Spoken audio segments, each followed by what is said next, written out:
pagi Bapak Ibu Saudara yang dikasih Tuhan Yesus. Kembali pada kesempatan pagi hari ini kita boleh menikmati berkat Tuhan, kita boleh menikmati kasih Tuhan Yesus yang luar biasa.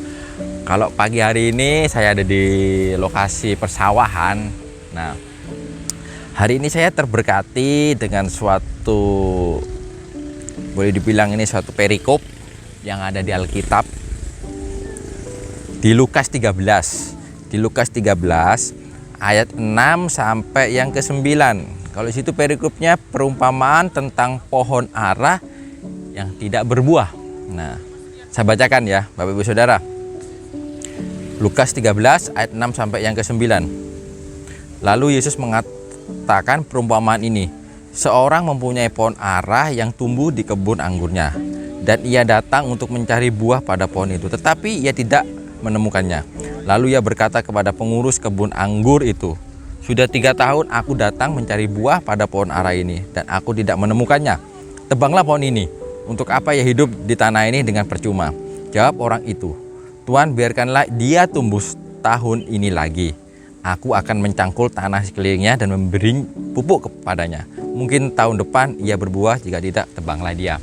Nah, Bapak Ibu Saudara, saya terberkati dengan kisah ini, di mana ada seorang, mungkin ini pemilik kebun anggur, nah bertemu dengan entah itu yang ngelola kebun anggurnya. Nah, di kebun anggur ini ada pohon ara. Nah, ada pohon ara. Nah, di sini pohon ara ini tidak berbuah. Nah, kalau pohon ara ini tidak berbuah, yang namanya pohon buah ya Bapak Ibu Saudara, pasti yang diharapkan buahnya. Tetapi pohon ara ini tidak berbuah. Pohon ara ini tidak berbuah. Sehingga dicarilah buahnya, tapi tidak ada. Yang menarik Bapak Ibu Saudara di sini adalah keadaan pohon ara ini tadi. Yang menarik adalah pohon ara ini ada di tengah-tengah kebun anggur. Biasanya kalau pohon ara itu mungkin ya di tempat tertentu yang khusus pohon ara, atau mungkin pohon ara itu ada di pinggir jalan seperti itu, atau di tempat-tempat tertentu. Tetapi ini ada di kebun anggur,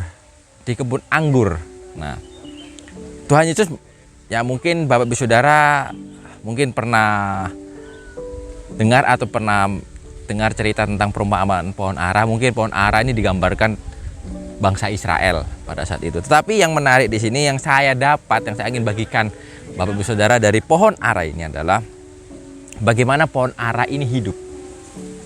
Berarti pohon ara ini bukan tanaman yang baik. Maksudnya dalam artian ini tanamannya boleh dikatakan tanaman yang tidak sehat. Karena kenapa? Dikatakan ini pohon ara, pohon yang menghasilkan buah ara, tetapi tidak menghasilkan buah ara. Nah, berarti pohon ini ada apa dengan pohon ini? Ada apa dengan pohon ini? Berarti pohon ini dikatakan bukan pohon yang, atau bukan tanaman yang sehat, atau bukan tanaman yang baik. Berarti tanaman ini sedang bermasalah. Yang menarik Bapak Ibu Saudara, kalau pohon ara ini mungkin tumbuhnya di pinggir jalan atau tumbuhnya di suatu tempat lahan tertentu, mungkin tidak ada yang memelihara atau yang merawatnya. Tapi di sini dikatakan ada yang merawat. Nah, bahkan pohon ara ini tumbuh di kebun anggur yang notabene-nya pasti tanahnya subur. Pasti tanahnya subur. Dan pohon ara ini ya boleh dibilang kalau secara apa namanya, secara fasilitasnya ini boleh dibilang yang memiliki fasilitas yang lengkap. Nah, Bapak Ibu Saudara, saya gambarkan, mungkin ini boleh dibilang ya pohon ara ini gambaran kehidupan kerohanian kita.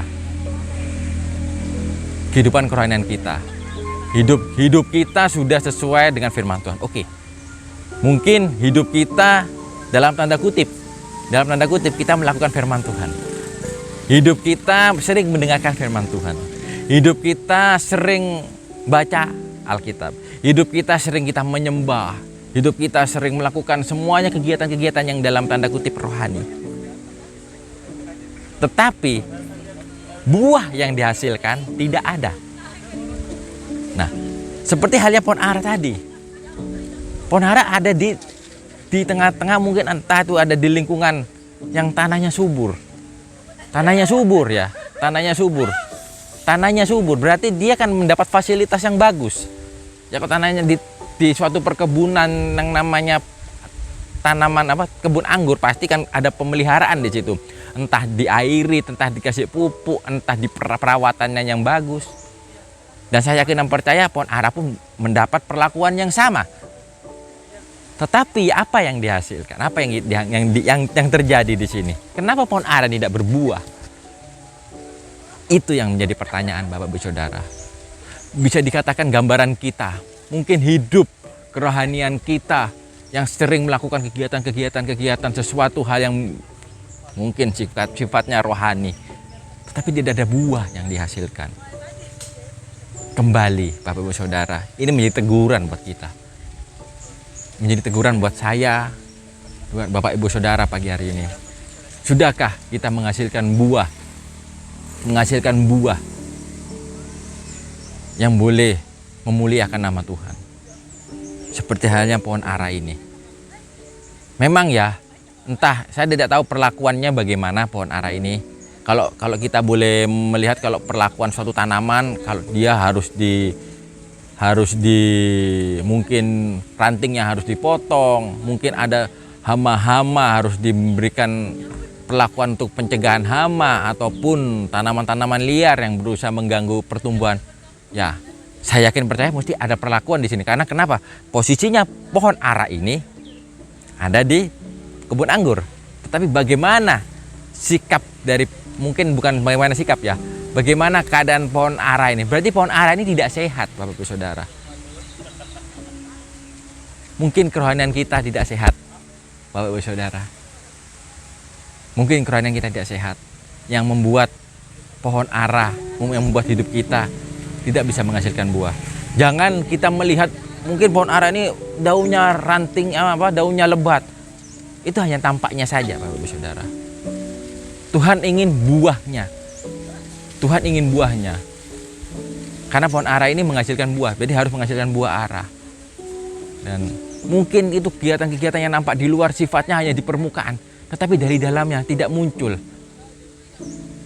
Bapak Ibu Saudara, di sini dikatakan di ayat yang ke-8, jawab orang itu, Tuhan biarkanlah dia tumbuh tahun ini lagi. Aku akan mencangkul tanah sekelilingnya dan memberi pupuk kepadanya. Mungkin tahun depan ia berbuah, jika tidak, tebanglah dia. Di sini pohon ara dikasih waktu kesempatan 1 tahun lagi untuk menghasilkan buah. Sekarang Bapak Ibu Saudara, mumpung masih ada waktu sebelum Tuhan Yesus datang, apa yang Tuhan kehendaki, apa yang Tuhan mau buat kehidupan Bapak Ibu Saudara. Jangan hanya kita mungkin mengetahui saja, tetapi lakukan kehendak Tuhan. Ini juga buat teguran buat kehidupan saya. Mungkin selama ini hidup saya hanya mengetahui, membaca, melihat, membaca, mendengar, tetapi tidak melakukan. Dan biarlah hidup kita melakukan apa yang menjadi kehendak Tuhan, firman Tuhan, perintah Tuhan. Biar hidup kerohanian kita benar-benar menjadi seperti tanaman yang baik, yang sehat, yang bisa menghasilkan buah. Tanaman atau pohon yang baik, yang menghasilkan buah, yang bisa memuliakan nama Tuhan. Sehingga tidak ditebang, dibuang. Jangan sampai kita terlambat. Mari Bapak Ibu Saudara, bukan hanya seperti pohon yang hanya menghasilkan daun-daun saja yang lebat, tapi benar-benar kita menghasilkan buah yang pasti kita berakar di dalam Yesus. Intinya itu dulu. Mungkin akarnya kurang dalam atau tidak berakar pada sumber yang salah, atau bersumber pada sumber yang tepat, tapi bersumber pada yang salah. Biar kita berakar kepada Yesus. Biar pagi hari ini Bapak Ibu Saudara, fokus kita sama Tuhan Yesus. Jangan kegiatan-kegiatan saja yang tampilan luarnya yang wah, yang boleh notabene-nya mungkin hanya sekedar sebuah biar dilihat orang itu suatu rohani, tapi hati kita, dalam hidup kita tidak ada hubungan pribadi dengan Tuhan, sehingga buah itu tidak ada, sehingga buah itu tidak dihasilkan. Biar kita hubungan dulu dengan Tuhan, biar kita berharap sama Tuhan, kita mengakar sama Tuhan Yesus. akar kita sama Tuhan Yesus. Biar pagi hari ini, awali hari ini mengandalkan Tuhan Yesus dan berharap sama Tuhan Yesus. Selamat pagi, Tuhan Yesus memberkati.